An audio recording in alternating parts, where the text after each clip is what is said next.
বিচারকদের সাথে প্রসিকিউটর গভর্নমেন্টের যেই কোলাবোরেশন ছিল, যে নাটক তারা মঞ্চস্থ করেছে, বিচারক ওপেনলি বলছে, স্কাইপিতে আমরা শুনলাম যে আদালতে আপনি দাঁড়ায় যাবেন, আমি বসায় দেবো, সবাই বুঝবে আমাদের মধ্যে কোনো মিল নেই।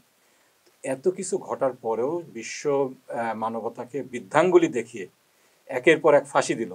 শেখ হাসিনা দম্ভ ভরে বললো একের পর এক ফাঁসি হবে। এইগুলাকে কিন্তু তাদেরকে এইরকম একটা অত্যাচার করার, এইভাবে এরকম মাস কিলিং করার একটা সাহস জুগিয়েছিল।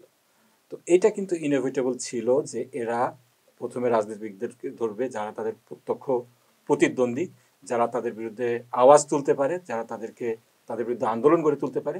তারপরে তাদেরকে যখন তারা হত্যা করা শেষ করলো, তাদেরকে যখন তারা একেবারে শেষ করে ফেললো, তারপরে তারা কিন্তু জনগণের উপরে ঝাঁপিয়ে পড়লো। তো এইটা আমার কাছে মনে হয় 36শে জুলাইকে আপনি যদি শুধু 24-এর যে 36শে জুলাইয়ের কথা বলি আমরা, 5ই আগস্ট 36 জুলাই, এটা একদিনের বিষয় না, 36 দিনের বিষয় না।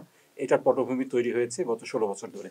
এবং যারা এখানে অত্যাচারিত হয়েছেন, যারা পরবর্তীতে এই অত্যাচারের পুঞ্জীভূত ক্ষোভটাকে বহিঃপ্রকাশ ঘটিয়েছেন 24-এ এসে, সবাই এটার অংশীদার।